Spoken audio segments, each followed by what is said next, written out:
Sobre el trabajo psicológico. Estudiante. Maestro, me gustaría que nos hablara algo sobre los problemas.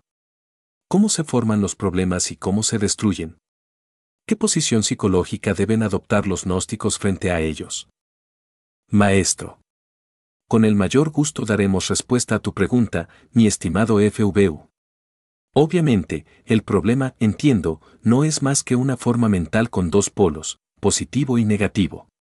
Tal forma existe porque la mente la sostiene y deja de existir cuando la mente deja de sostenerla. Nosotros no debemos tratar de resolver problemas. Necesitamos disolverlos. Un problema se disuelve cuando se olvida. El hecho es el hecho, el problema es algo diferente. No hay que confundir al hecho con el problema. Desafortunadamente, las gentes, debido al temor, que es el peor enemigo de la humanidad, no abandonan el problema. Si las gentes no tuvieran temor, dejarían de sostener con la mente ese problema, lo olvidarían. Obviamente, la sucesión eventos e instantes mecánicos continuaría y algún desenlace tendrían, pero el problema dejaría de existir. Que se necesita cierto valor, es cierto. Pero, no. ¿Un problema? Si nosotros analizamos bien todo el proceso de constitución de los problemas, tenemos lo siguiente: la causa causorum de tal o cual problema existe en la identificación, cuando uno se identifica con este o aquel, con tal o cual evento, con tal o cual suceso o acontecimiento. Entonces, viene el problema. Y lo, es ese batallar de antítesis del problema. Obviamente, el resultado es la preocupación. Si nosotros analizamos la preocupación en sí misma, veremos que es eminentemente destructiva. El centro emocional alterado pone a trabajar en forma desordenada al centro intelectual y también excita, en forma inarmónica, las actividades del centro motor. Si observamos a una persona preocupada, veremos en el entrecejo, en el movimiento de sus manos, etc., la pésima actividad del centro motor. Obviamente marcha en forma desordenada. Y en la mente, no hay duda de que hay un batallar de antítesis espantoso. Podría decirse, de una preocupación ocasionada por un problema, que es un verdadero caos dentro de nosotros mismos, no tiene orden, no lleva una dirección definida. Los tres centros, pues, están activos delante la preocupación, el emocional, el intelectual y el motor. Indiscutiblemente, el desgaste psíquico ocasionado por la preocupación suele ser espantoso. Exageradas preocupaciones traen úlceras al estómago, daños al cerebro, etcétera, etcétera, etcétera. Las personas demasiado preocupadas, por lo común tienen pésima digestión. Se altera el funcionalismo digestivo, porque la preocupación arruina a todo el fondo vital del organismo y altera a todo el organismo humano. Lo interesante es aprender a eliminar las preocupaciones. Cuando uno logra someter a ese par de elefantes que tenemos en nuestro organismo, que son el centro intelectual y el centro motor, obviamente la batalla está ganada. Porque este par de elefantes pueden someter al centro emocional, y en ese caso, la preocupación se desintegra. De modo que, cuando estamos muy preocupados, obviamente, nos olvidamos de sí mismos, de nuestro propio ser interno. Durante la preocupación nos hemos identificado con el problema. No tiene uno tiempo para pensar en otra cosa que no sea el problema, esa horrible preocupación. Quien quiera eliminar las preocupaciones debe, ante todo, estar en ese estado psicológico que se llama la íntima recordación de sí mismo. Cuando uno se recuerda a sí mismo profundamente, entonces, en todo caso, cesa la corriente desordenada de los pensamientos y de los deseos y emociones, eso es obvio. Más creo que todos, o muchos de los hermanos gnósticos que escuchen este cassette, quisieran así, como una técnica para acabar con alguna violenta preocupación, y nosotros, con el mayor gusto se la vamos a proporcionar en este cassette. Decía que sometiendo ese par de elefantes, que son el centro intelectual y motor, podemos, por medio de ellos, controlar al centro emocional. Claro, se necesita una técnica, repito, y con el mayor gusto la vamos a dar. Para normalizar al centro motor, conviene relajar completamente el cuerpo. Empezar por relajar los nódulos del cerebro, los músculos de la cara, de los ojos, las comisuras de los labios, el cuello, los brazos, las manos, el tronco, el estómago, las piernas, los pies, y respirar honda y profundamente. La asana aconsejable, o la postura aconsejable para esta relajación, es acostarse uno en su lecho o sentarse en un cómodo sillón. Con el cuerpo relajado, respirando en una forma rítmica y profunda, queda controlado el centro motor. En cuanto al centro intelectual, propiamente dicho, tenemos que no hacerle caso al proceso ese de raciocinio y de antítesis, si nosotros nos acordamos de nuestro propio ser y nos concentramos en nuestro Dios interno. Obviamente nos olvidamos de todos esos procesos intelectuales, queda la mente en silencio. Y ya sometidos este par de elefantes, que son el centro motor y el centro intelectual, entonces, mediante los mismos podemos someter el centro emocional.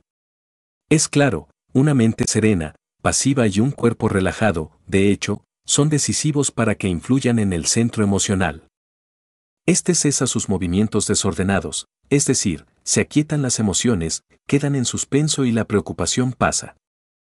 Pensemos en lo que es el centro intelectual quieto y en silencio, en lo que es el centro emocional quieto y en silencio, en lo que es el cuerpo físico completamente relajado. Entonces, en suspenso la preocupación ha dejado de existir, entonces, en esos instantes, el problema ha sido olvidado, y problema olvidado es problema disuelto. Adviene la paz. Después de esta práctica lo vemos distinto. Si miramos el evento aquel que proporcionó la preocupación, que dio origen al problema, ya no lo vemos como lo estábamos viendo antes de la práctica, lo podemos observar en forma distinta, diferente. Ha dejado de existir el problema, se ha acabado la preocupación. Aunque pueda, ya no nos importa, el miedo ha quedado también cancelado. Así pues, esto es lo que conviene saber en relación con los problemas y las preocupaciones. Hasta aquí mi respuesta. Estudiante. Maestro, quisiera preguntarle ahora, ¿cuáles son los 3 pasos, de los cuales usted ha hablado, para la destrucción de los egos? Y también, que nos aclare algo sobre cómo se disfrazan los egos, para hacerse más difícilmente identificables y por lo tanto más difíciles de destruir. Maestro. Con el mayor gusto voy a dar respuesta a nuestro hermano V sobre este asunto de los yous. Ciertamente, necesitamos autoobservarnos para conocernos. En principio, nuestros estudiantes gnósticos no saben, ciertamente, qué es lo que deben observarse. Cuando se comienza la autoobservación todo resulta caótico, no se tiene todavía la práctica, nos parece nuestra psiquis, confusa. Conforme nosotros vamos desarrollando el sentido de la autoobservación a través del vivo ejercitamiento práctico, comenzamos también a percibir, vagamente, algo de nosotros mismos que antes no conocíamos. Posiblemente descubramos que tenemos un defecto que antes nunca sospechábamos, tal vez una mala voluntad hacia alguien. También un deseo inferior o una emoción negativa o cualquier otro defecto psicológico. Cuando uno realmente ya ha descubierto, aunque vagamente, algo de lo cual antes no se había dado cuenta, entonces, incuestionablemente, se centra ya, pues, sabe sobre qué trabajar. Y surge con notoriedad el propósito del trabajar. ¿Cómo podría surgir tal propósito si no hubiese algo sobre qué trabajar? Solo sabiendo sobre qué debemos trabajar, puede nacer en nosotros el incentivo, es decir, el propósito del trabajar. Lo curioso es que viene al vernos, al descubrir ese defecto, a comprender también que, esclavos de tal o cual error. El trabajo subsiguiente consistirá en separar ese error de nuestra propia psiquis, ahora, separarlo es lo fundamental. Esto de separarlo implica un nuevo paso, y posiblemente hasta un tremendo superesfuerzo.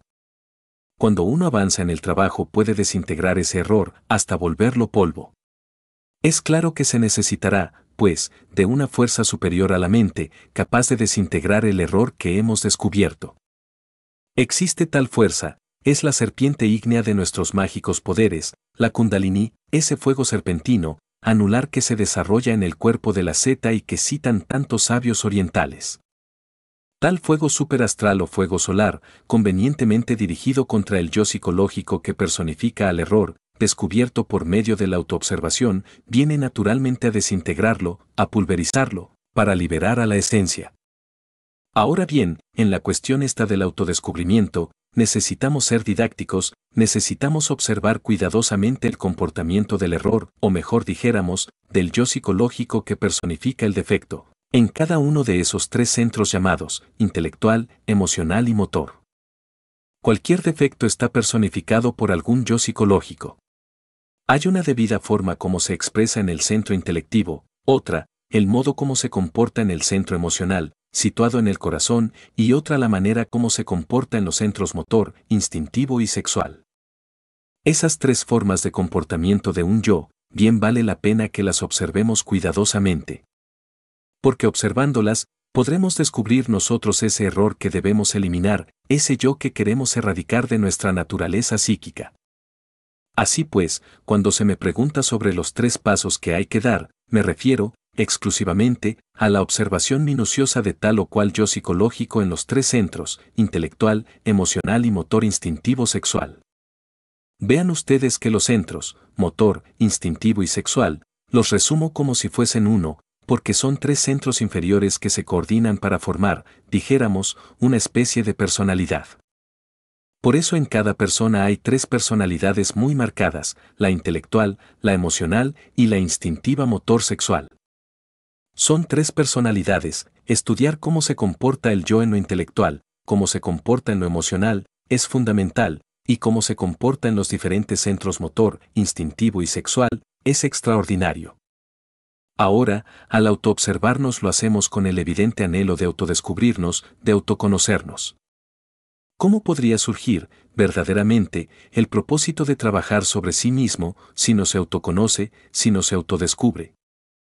Hay que saber que no nos conocemos a sí mismos. Porque una cosa son las ideas, los conceptos que uno tenga sobre uno mismo, y otra cosa es lo que es uno mismo. Estoy seguro que los que están escuchando este cassette no se conocen. Tienen sobre sí mismos ideas equivocadas. Si ellos se autoobservaran, descubrirían dentro de sí mismos elementos psicológicos insospechados.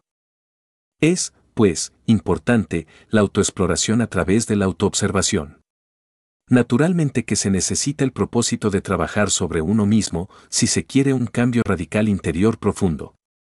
Mas tal propósito no podría salir de la nada. Incuestionablemente, ese propósito del trabajo solo podría originarse de la autoobservación, que nos da a su vez el autoconocimiento. Cuando uno descubre mediante la autoobservación la existencia de tal o cual elemento indeseable, surge, en sí mismo, la decisión de un propósito, es claro que sí. Surge en uno el propósito de erradicar ese elemento, y es natural que si persevera en el propósito, pues, adviene el triunfo. Es necesario que los que escuchen este cassette se propongan de verdad a trabajar de acuerdo con las indicaciones que aquí damos. Hay, naturalmente, algunos que hacen propósitos en la vida. Alguien puede tener el propósito de tener una profesión, titularse para vivir una vida en buenas condiciones económicas. Otro puede tener un propósito incipiente, cuál es el de conservar su posición, su capital, etcétera, etcétera. Mas también es verdad que si no tiene uno un propósito en la vida, uno sería como un barco sin vela y sin motor, o sin timón, estaría condenado al naufragio. Naturalmente que estos propósitos de la horizontal de la vida son muy distintos a los propósitos de la vertical, eso es claro. El propósito, por ejemplo, de trabajar sobre uno mismo, puede estar reñido con los propósitos de la vida, tal como se procesa en la línea horizontal de la existencia. Los propósitos de la vertical no tienen ninguna significación en la línea horizontal de la existencia. Cuando uno tiene el propósito de trabajar sobre sí mismo, si otro conoce nuestro propósito, no le hallará sentido a eso. Hay cosas, por ejemplo, en la vida práctica, que son correctas, y sin embargo, vertical de la existencia no están tan correctas. Quien se propone trabajar sobre sí mismo, incuestionablemente, tiene otras leyes, queda sometido a otras leyes. Pero no son unas leyes que lo perjudiquen, al contrario, son leyes que lo benefician y que a la larga le permiten eliminar de nuestra naturaleza íntima los elementos psicológicos indeseables es el mejor, y sólo así se consigue el verdadero despertar, que es el objetivo de todos nuestros trabajos esotéricos. Hasta aquí va, pues, la respuesta con respecto a los tres pasos de que nos ha hablado nuestro hermano V. Estudiante. La forma como se disfrazan nuestros egos para hacerse más difícil su identificación y por lo tanto su destrucción. Maestro. Ciertamente, entre el incienso de la oración también se esconde el delito. Entre el perfume de los templos se esconde el delito se viste de santo, de mártir, de apóstol, etcétera, etcétera, etcétera. El delito busca innumerables justificaciones. El delito se escapa, le gustan las evasivas, etcétera. Por ejemplo, gentes hay que dicen que aman la belleza. Hombres que creen que no han hecho nada mal, les ha parecido muy sencillo, inclusive hay hermanos gnósticos, esoteristas, que consideran sencillamente aman la belleza y se justifican de 50.000 maneras. Pero si ellos vieran lo que está sucediendo en los procesos inconscientes, subjetivos, si ellos se autoexploraran íntimamente, descubrirían la tremenda lujuria de su interior. Obviamente, en instantes que echaban el piropo a la muchacha que pasaba, yous sumergidos entre infraconsciente, infrahumanos, copulaban con yous interiores sumergidos de la dama que pasaba, ahí fornican. Esto que te estoy diciendo, sobre las damas, también se puede aplicar a los caballeros. Mujeres hay que en ocasiones que ven un joven y le miran, y les parece guapo, y consideran que no han hecho nada malo, pero en su interior ha habido fornicación. Así pues, que la fornicación se reviste de muchas formas, y la fornicación se disfraza también con el ropaje de la belleza. La ira suele vestirse con la toga del juez. Los celos son multifacéticos, existen los celos religiosos, un sacerdote ve con horror que se le vayan para otra secta, o un gnóstico se enoja porque otro hermano del umicial se pasó para otro santuario. He ahí los celos religiosos, un hombre celoso cuida mucho a su mujer, considera que está rodeada de peligros, con 7 candados. Mas en el fondo son puros celos. Así, pues, el delito se disfraza de muchas maneras. En cierta ocasión el maestro Moria me decía, unirse con el íntimo es algo muy difícil, de 2 personas que intentan unirse con el íntimo, tan solo una lo consigue. Porque como dijo el poeta, entre las cadencias del verso, también se esconde el delito. Muchos son los que se justifican para no hacer obras de caridad, muchas son las evasivas. Yo conocí a alguien que después de un ataque de ira exclamaba, no, yo no tengo ira, no fue ira lo que sentí, era que estaba demasiado nervioso, ofuscado, pero eso no fue ira. Hay otros que no tienen ningún inconveniente en decir, no, soy un cumplidor de mis deberes, veo por mi casa, por mi hogar, por mis hijos, etcétera, etcétera, etcétera. Y luego, lo contrario, por tal o cual motivo, truenan y relampaguean, le niegan el pan a los hijos y a la mujer. Conocimos el caso de un sujeto XX, cuyo nombre no menciono, él decía que quería llegar al Padre. Practicaba diversos ejercicios esotéricos, tremendamente místico, sin embargo, tronaba y relampagueaba en su casa, era un ogro, mas él presumía de virtuoso, de santo. Mas un día de esos tantos, la pobre mujer perdió a su padre terrenal. Este dejó un legado para la misma, una finca muy hermosa en determinado lugar de México. Y después que el ogro se hubo enterado de esa herencia, ordenó a la mujer que se la entregara en forma total, todos sus bienes, la infeliz mujer le ofreció alguna cantidad de dinero, mas él protestó iracundo, diciendo, todo o nada. Como la mujer temía que más tarde quedara abandonada por el ogro, resolvió no entregarle nada, bien lo hizo, decimos nosotros. Airado el ogro, le pidió el divorcio. La pobre, no quería en modo alguno tal divorcio, pues amaba a sus hijos, y de ninguna manera deseaba que éstos permanecieran sin padre, mas el ogro, iracundo, no aceptó el trato, y la infeliz se vio obligada a firmar carta de divorcio. Cuando visité al ogro, lo hallé sumido en mística oración, me hablaba de que quería llegar a su padre, de que quería autorrealizarse, etcétera, etcétera, etcétera. Era vegetariano insoportable, en un 100%, se consideraba un santo, se lavaba las manos, se creía perfecto. No está de más concluir esta narración diciendo que hube de cortar esta amistad. Vi que resultaba inútil tratar de llevarle por la senda de la rectitud. Es claro que, para poder hollar la senda que lo ha de conducir a uno a la transformación íntima del ser, se necesita, antes que todo, ser uno un buen amo de casa, cumplir uno con sus deberes, para con la esposa, para con los hijos, para con los suyos. Si uno no es un buen amo de casa, no puede, en forma alguna, dedicarse de verdad a un trabajo esotérico superlativo del ser. He conocido a muchos que deseaban hollar la senda y que creían que iban muy bien, pero su vida doméstica, incuestionablemente, resultaba desastrosa, desordenada. Es claro que esa clase de gente fracasa. El trabajo esotérico sobre uno mismo requiere ser, como ya dije, primero que todo, un buen dueño de casa. Segundo, ser uno una persona decente, culta, no un lunático, no un cuchufletas. Se necesita que haya en uno, que exista en uno un verdadero equilibrio social y económico. Solo así, verdaderamente, se está preparado para el trabajo sobre uno mismo. Pero el delito gusta de disfrazarse con muchos ropajes. Hay malos hijos en el mundo que están trabajando sobre sí mismos, queriendo llegar a la autorrealización del ser. Hay malas esposas que están trabajando sobre sí mismas y que quieren la liberación. Hay malos maridos que se creen perfectos, pero que son monstruosos, y sin embargo, están trabajando sobre sí mismos, se proponen llegar a la liberación y anhelan. Toda esa clase de gentes así, fracasan. De nada sirve que nos disfracemos, porque el fracaso es fracaso. Así pues que bien vale la pena reflexionar un poco en todas estas cuestiones. Si alguien es un buen dueño de casa, un buen hijo, un buen hermano, un buen padre, una buena madre, un buen ciudadano, si es una persona decente, si es una persona que no es lunática, que no es cuchufletas, está preparada, pues, para el trabajo interior sobre sí misma. Hasta aquí, pues, mi respuesta. Estudiante. Nos hablará algo sobre los estados de conciencia y del comportamiento psicológico que debe tener una persona frente a cada uno de los eventos.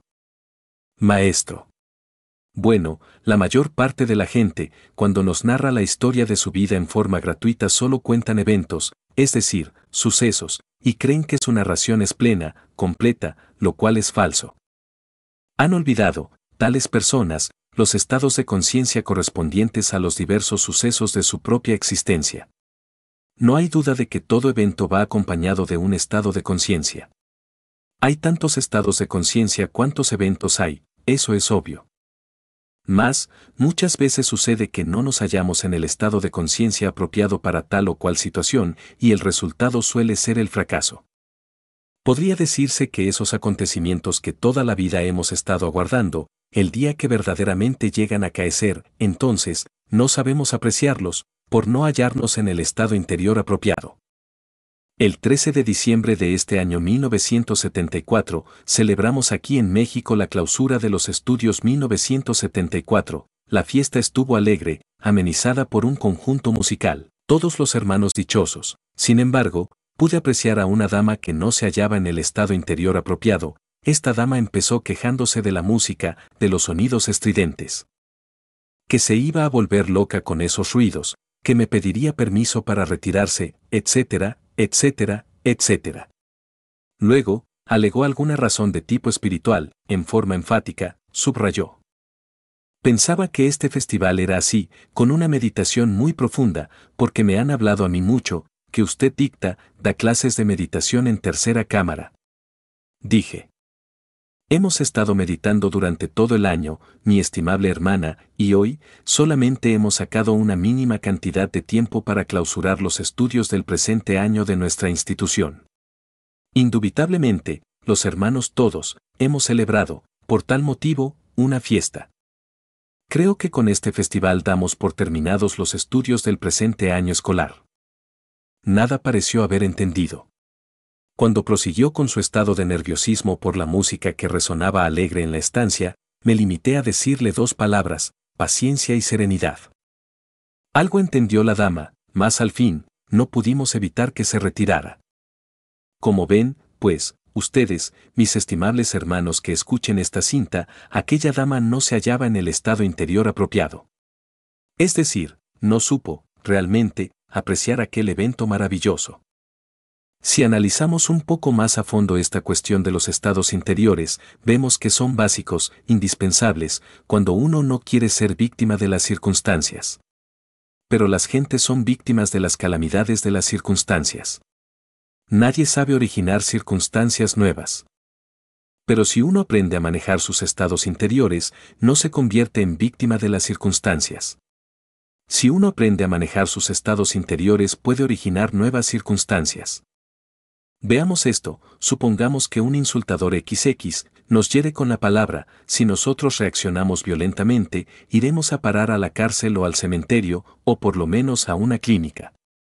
Cito ejemplos concretos para hacer más inteligible esta grabación. Hace unos 20 años, cierto vecino se propuso insultarme, todavía yo, jamás, pero afirmaba en forma enfática que arrojaban piedras a su casa. Si eso es así, nada pude evidenciar jamás, si no es así, allá él con sus corajes. El caso fue que aquel hombre tronaba y relampagueaba, me desafiaba a la pelea, y mientras él vociferaba en la puerta de mi casa, yo hacía resonar, en el interior de la misma, alguna música deliciosa, tal vez a Beethoven, tal vez a Mozart, pero también alguna de esas músicas populares del mundo árabe. Cualquiera de esos tantos días, en la calle hube de encontrarle, y se propuso agredirme, pero yo permanecí impasible y sereno, y continué mi camino. Después de todo, recibí órdenes superiores para salir de aquel lugar y decidí establecerme en la ciudad capital de México.